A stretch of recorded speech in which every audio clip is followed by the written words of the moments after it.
Amsterdam is famous for a lot of things, from its picturesque canals to the Anne Frank house and much more besides. But what you might not expect from the Dutch capital is a series of ghost stories. Though why not? The city enjoys some 800 years or so of history, including wartime occupation, economic boom times and of course floods. So there would be bound to be ghosts and legends of sorcerers, vengeful sisters, lonely monks and phantom families, wouldn't you think? Well, let's go and meet some of them in this week's episode of Fabulous Folklore. Hello there and welcome to Fabulous Folklore, the podcast for all things folklore, occult and just a bit weird. I'm your host Icy Sedgwick, blogger, fantasy author and your guide into these rather mysterious realms. I've got some rare things to show you, so come on in, take a look around, but be careful not to touch anything. These things sometimes bite. Well, hello there, and welcome back to Fabulous Folklore with me, your host, Icy Sedgwick. I hope you've been enjoying these European city ghost stories. It does seem like you have, because I've had quite a lot of comments and emails from people saying how much they've been enjoying them. We will be coming back to visit some more, probably later on in the year, maybe in October for Halloween, who knows, because obviously there are other European cities that I've been to, and after the end of June I will have also been to Stockholm and Helsinki as well. So hopefully we will be able to visit a few more as well. And I really want to do Vienna because I just absolutely love Vienna, but I kind of feel like I need a little bit longer to dig into that one. But this week we are going to finish up the series with Amsterdam, and it's like 10 years since I've been at Amsterdam, so it was quite nice being able to revisit it for this particular episode. And obviously I was actually quite surprised at how many ghosts and legends there actually were. So I'm going to do a couple of little bitty ones at the beginning that aren't really big enough for their own segment, and then we're going to have a look at 4 actual ghost stories as well. So in terms of the little bit ones, we've got Black Matthew, the 13th century magician who's apparently been seen all over Amsterdam, and according to legend he used his magical abilities to maintain his winning streak when gambling. Now unfortunately he did try to cheat the devil, which let's be honest never ends well, and he's doomed to wander Amsterdam looking for a new game, so keep an eye out for him. Then you've got the ghostly family at the Montelbaan Tower. The city built the tower in the early 1500s to help defend Amsterdam from attacks, and the family apparently appear every year on the 2nd of June, rushing up the tower staircase before they disappear at the top. So you do have time to go and actually check that one out if you want. But according to legend, the family was heading for the tower when they were killed.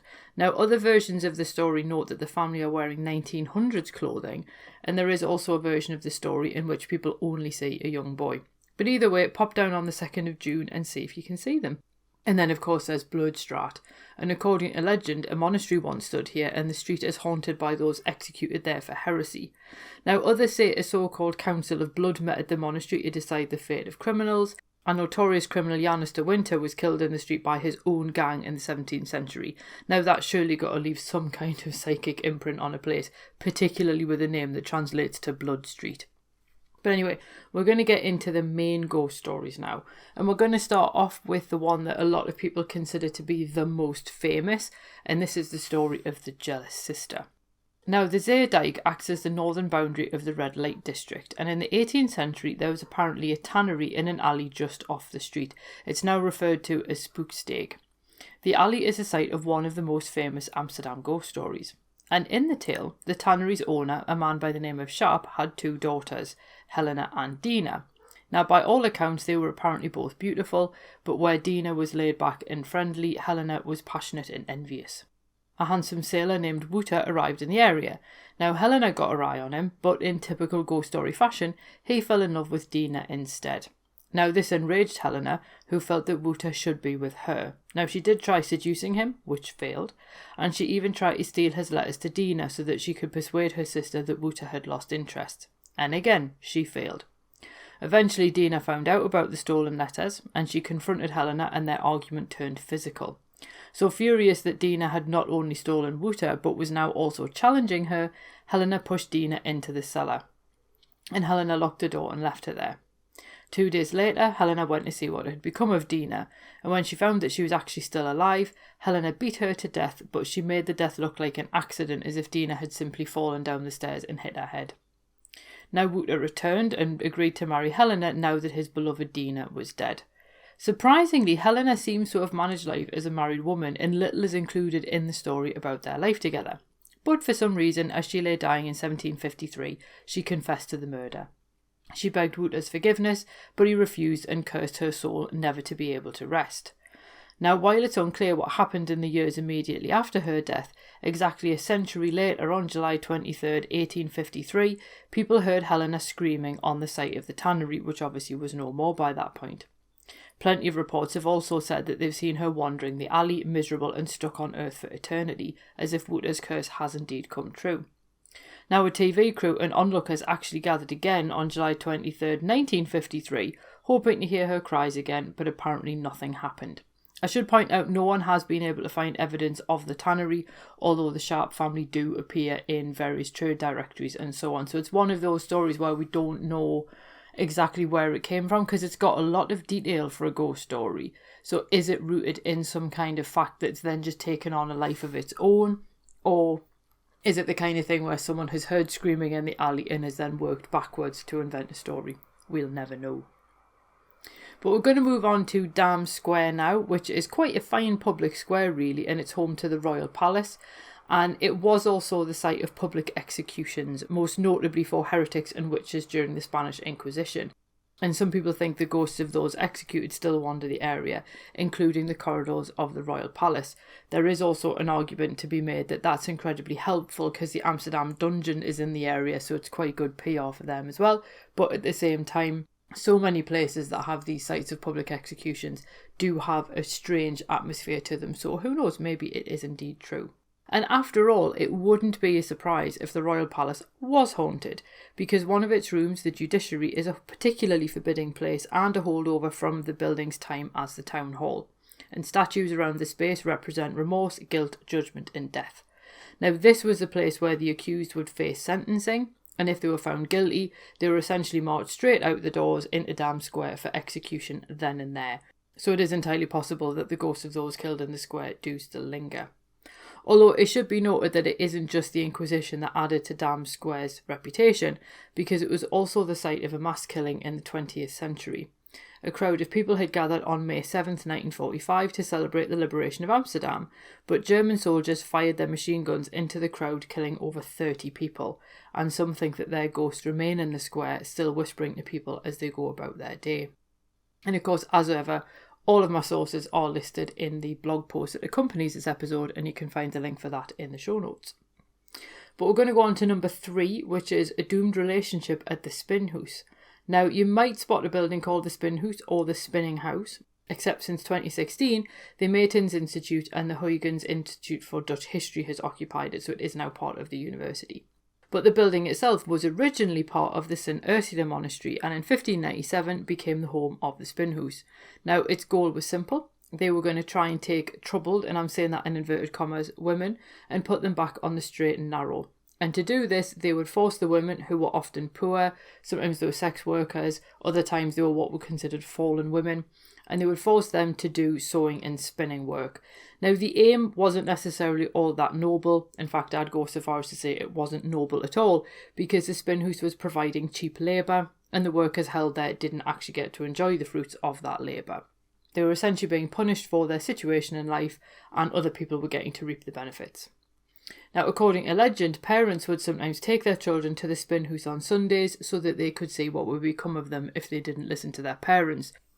Now, the original Spin House actually burned down in 1643, and a new building was built on the same site in 1645, and that's the building that we can still see today. And the relief over the door shows women at work. And there's one particularly famous ghost story about the place. Now, it seemed that priests lived in the building opposite the Spin House, which is now a hotel, and one of the priests fell in love with one of the young women forced to work there. That said, some of the sources do actually stress that she was a young girl rather than a young woman. Eventually, their relationship was discovered. Now, the church protected him, as it was always going to do, but they condemned her to live out her days at the Spin House, so there was going to be no release for her regardless of what she did. Devastated by the turn of events, the priest eventually took his own life in his room, which overlooked the Spin House. And according to the legend, he repeats this act every night since he's doomed for both breaking his vows, but also taking his own life as well. And guests at the hotel have complained of being awoken by a strange noise every night at the same time, so perhaps the priest really is reliving his final moments forever. Now, our final story isn't exactly a ghost story, but it's weird, so I thought it was worth including anyway, just because of the fact that it is quite bizarre, and it does involve another building. And this is the story of the Blood House, also known as the House of the Bloodstains as well. Now, an otherwise unremarkable house overlooks the Amstel River at 216 Amstel. Now, the building actually dates to the early 1670s and was built for a soap manufacturer. But as I say, nowadays it's known as the Blood House. Now, a man named Conrad van Beuningen is responsible for its reputation. He was both the mayor of Amsterdam and an ambassador, and being very successful, indeed he was actually mayor 6 times, he finally took the house at 216 Amstel. But after he moved in, the otherwise successful and outgoing man seemed to completely change, although the loss of his fortune may have contributed to that. And according to Antoine Borg, by 1689 he'd actually gone insane, reporting visions of floating coffins over Amsterdam and fireballs raining from the sky. But then it gets even weirder because Van Beuningen then started painting occult symbols all over the outside of the house. Some people said that he was using his blood, hence the name for the house, and obviously the marks are still like a dark reddish brown colour even now, because you can see many of them from the outside, although naturally they have faded over time. Now, the building is a private residence, so we don't know if Van Beuningen's spirit continues to roam the rooms inside, and indeed the stories nearly always focus on the marks on the outside. Some people describe them as being marks from the Kabbalah, other people say that they're satanic, other people just call them occult, so it's quite difficult to really make out what a lot of them are. But what's really bizarre about them is like how high up the wall he's actually gotten some of them, so some of them really do go quite high up to sort of the top story, which would be otherwise quite difficult to reach. Well, nobody knows why he did it or what he was trying to achieve, but it has just left such a mark on that particular house in that part of the city that it is a little bit peculiar. So if you have been and you have seen it, then please do let me know what your theory is. Now, what do we make of these Amsterdam ghost stories? Well, one theory claims that Amsterdam is so haunted actually thanks to the canals, because water is sometimes believed to be conducive to ghosts. And indeed, a study from 1960 by G.W. Lambert, The Geography of London Ghosts, obviously for a different city but still, claimed that around 75% of the paranormal activity in London happens near buried waters. Now, obviously, if you know London particularly well, you'll know that there's so many of the buried or so-called lost rivers under London. So it does then make you wonder if some of this paranormal activity is actually thanks to subterranean water spirits, or is it the strange properties of sound created by a buried stream? And you do have to wonder if the same thing applies to Amsterdam. Is it the sounds created by the water? Is it the interaction of the water and the foundations? Or indeed, is it actually water spirits that are causing these particular issues? Nobody knows, but it is quite interesting. And like I've said about each of the cities that we've done so far, obviously being Venice, and again, Venice is incredibly haunted, and I mean, you don't really get many places with as much water as Venice. You've got Paris, obviously we've done Barcelona, and now Amsterdam.